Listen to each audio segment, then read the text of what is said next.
Selamat datang di Aksi Nyata Coaching Modul 2.3A10 bersama saya Halimatus Syadia, CGB Angkatan 4, Kota Malang. Assalamualaikum Bu. Waalaikumsalam. Silakan duduk. Ada apa Bu? Begini loh Bu, saya mau sharing masalah murid saya.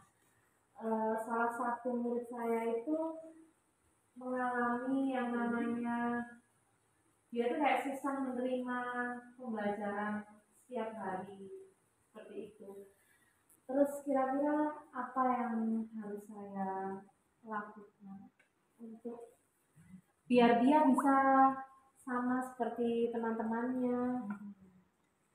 Oke, Bu Siska, jadi ini tadi tujuannya kemari ingin konsultasi tentang masalah itu. Iya.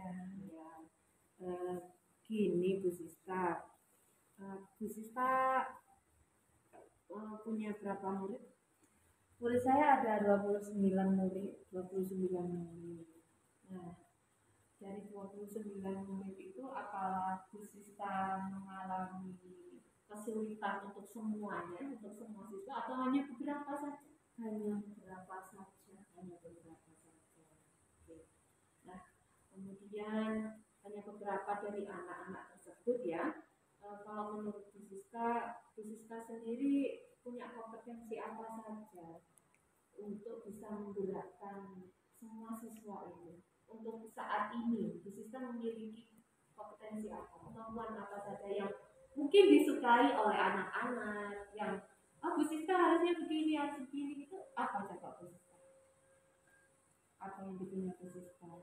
Kalau pembelajaran di kelas, saya sudah melakukannya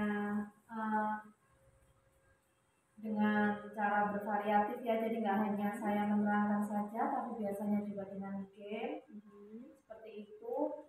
Kalau untuk anak-anak yang saya rasa masih kurang penyerapannya dalam materi pembelajaran, itu biasanya saya memberikan pembelajaran tambahan. Nah, ini yang mau saya tanyakan, apa kira-kira dengan saya melakukan pembelajaran tambahan itu apa sudah efektif atau belum gitu untuk anak-anak, atau mungkin ada cara lain supaya anak-anak lebih semangat, tidak bosan seperti itu. Tapi Bu Siska merasa jenuh tidak saat mengajar? Beberapa anak yang mungkin anak itu kurang begitu menerima gaya Bu Siska mengajar, atau anaknya sering membuat ulah begitu, mencari perhatian misalnya? Iya. Gitu. Coba kalau misalkan dari skala 1 sampai 10 ya, Bu Siska ini kompetensi yang Bu Siska gali untuk anak-anak tadi, Bu Siska sudah mencapai nomor berapa? Dari skala 1 sampai 10. Kira-kira cara Bu Siska tadi kira-kira sudah disimbolkan secara angka itu nomor berapa? Saya rasa masih nomor 5, jadi belum 100% memenuhi seperti itu.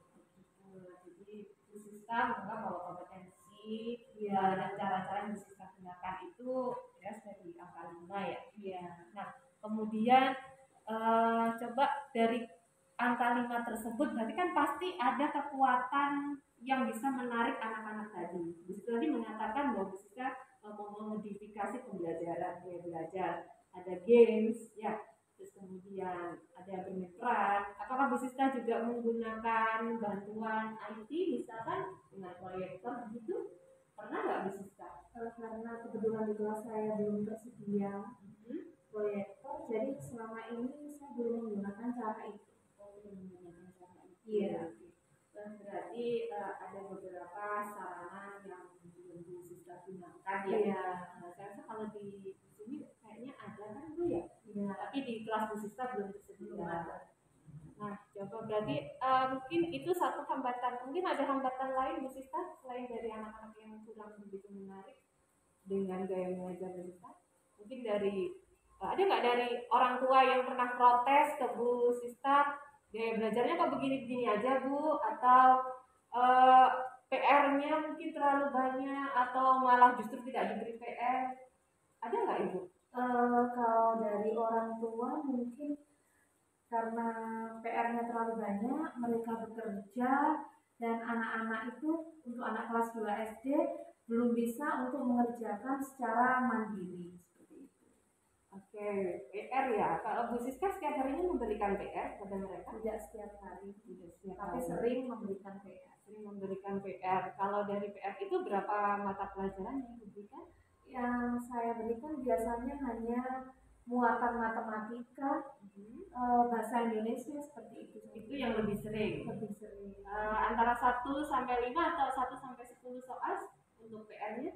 1 sampai 5. 1 sampai 5 saja. Saya juga normal saja ya. Iya.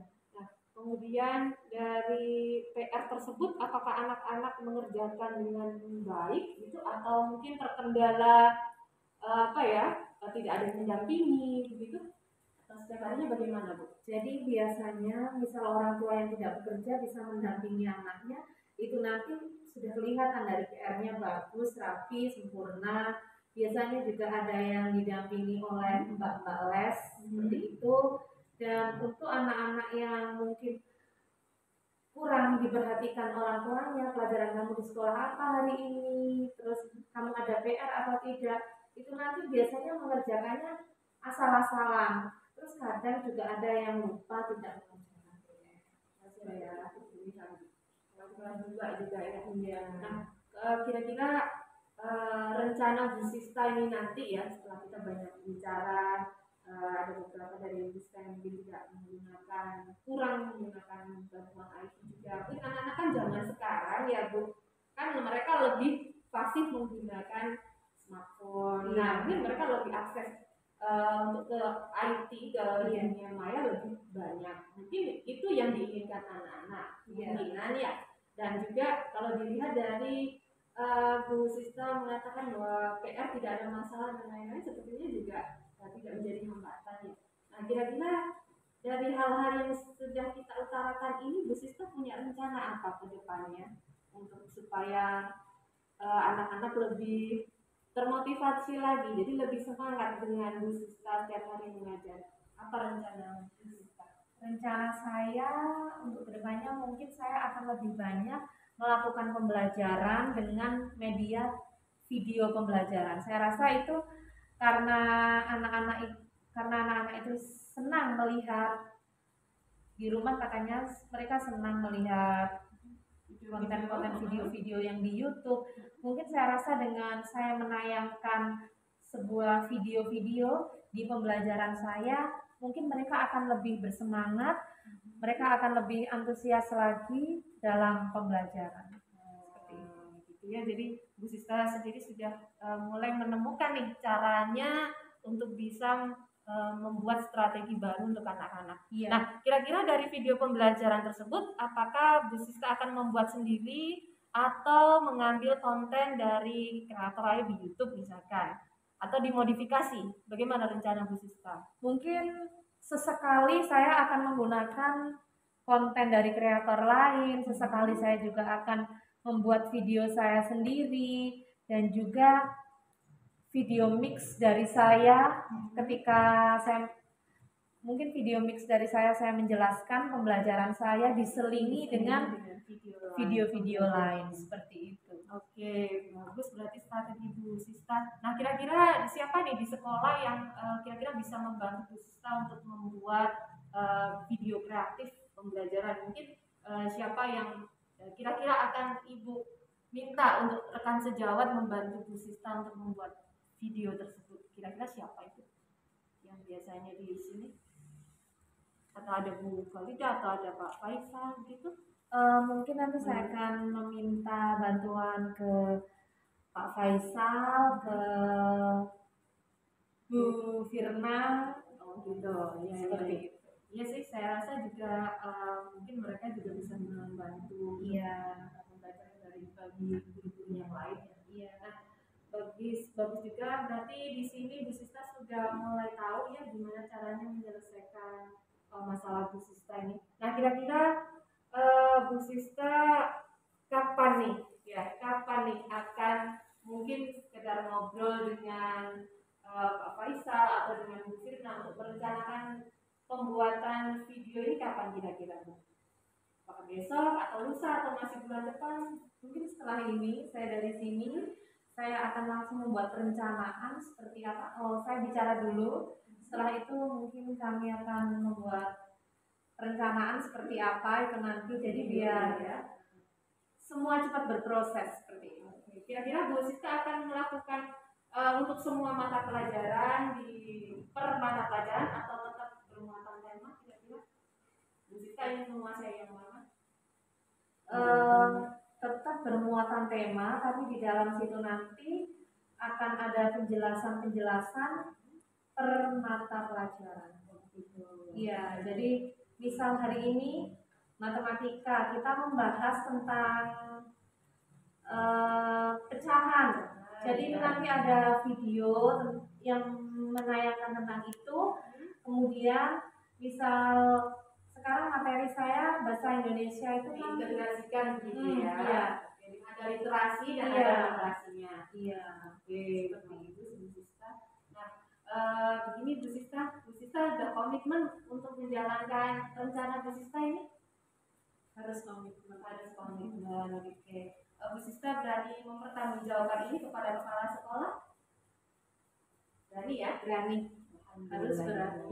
Nah, oke deh Bu Sista, saya dukung juga Bu Sista dengan rencana Bu Sista ini. Kemudian tindak lanjutnya Bu Sista nanti kalau sudah menjalankan rencana strategi dengan video pembelajaran, kira-kira Bu Sista punya komitmen nggak untuk sudahlah saya membuat ini sebentar saja, atau berikutnya tetap akan membuat konten kreator untuk membuat video pembelajaran bagi anak-anak? Kan nanti imbasnya mungkin juga ke teman-teman yang lain. Bagaimana?